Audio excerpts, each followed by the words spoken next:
Hey, how's it going? So I'm on the streets in New York and I'm going to test out a brand new lens from Sirui, or Sirui, how I used to say it, but I think you're supposed to say Sirui. This is a 35mm T2.9 1.6x anamorphic lens for full frame cameras.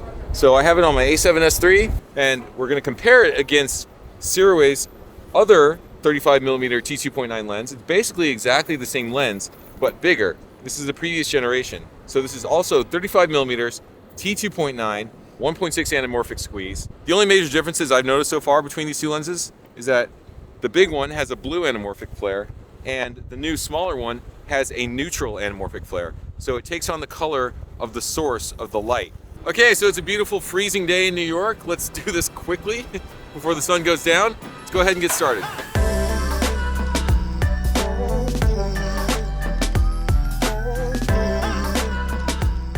So right now, Blaze is shooting with the first generation, bigger 35mm lens that has the blue flare.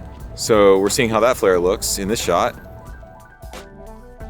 Now Blaze is using the second generation lens, the smaller lens. We should have a neutral flare. Let's see if there's any other optical differences that we notice.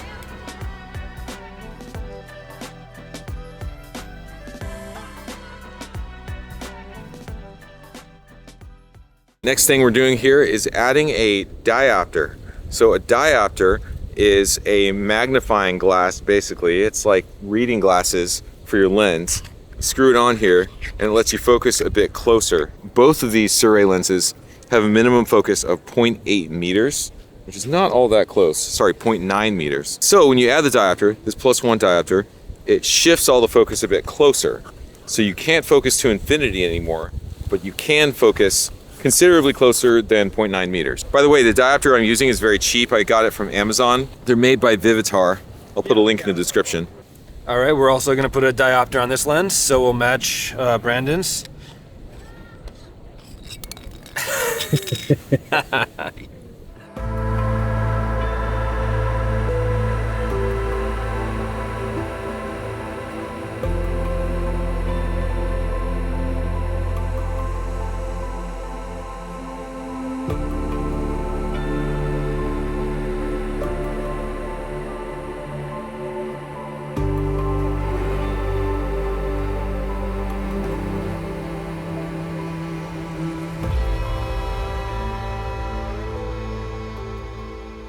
The more I shoot with these anamorphic lenses, the more I'm realizing that that minimum focus distance is really kind of a problem, especially with a wider lens when you're trying to get some defocus in the background, some bokeh.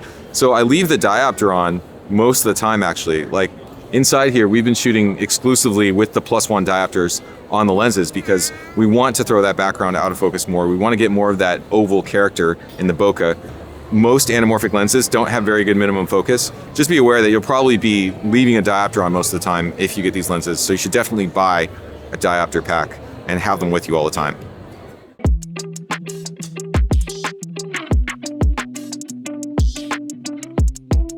We have just a little bit of light left and I want to try out one more piece of gear today, which is this super bright June light wand. I think it's supposed to be like 100 watts of draw. So it's supposed to have a very, very high output for the size. So I want to see if this gives me enough fill, or even maybe this becomes the key, so that we can put the flare of the sun behind me and still have a strong key.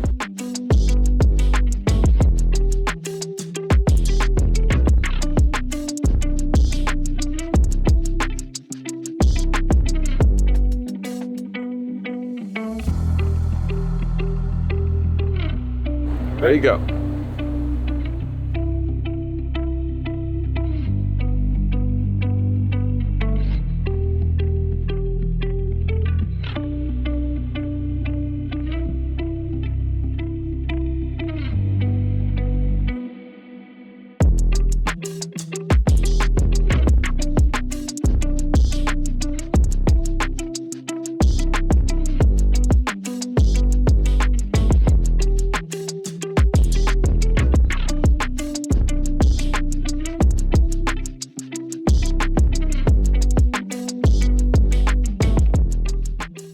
All right, now we're at a bar. It's a pretty lively bar with a lot of really cool stuff on the walls. However, it's also pretty dark here.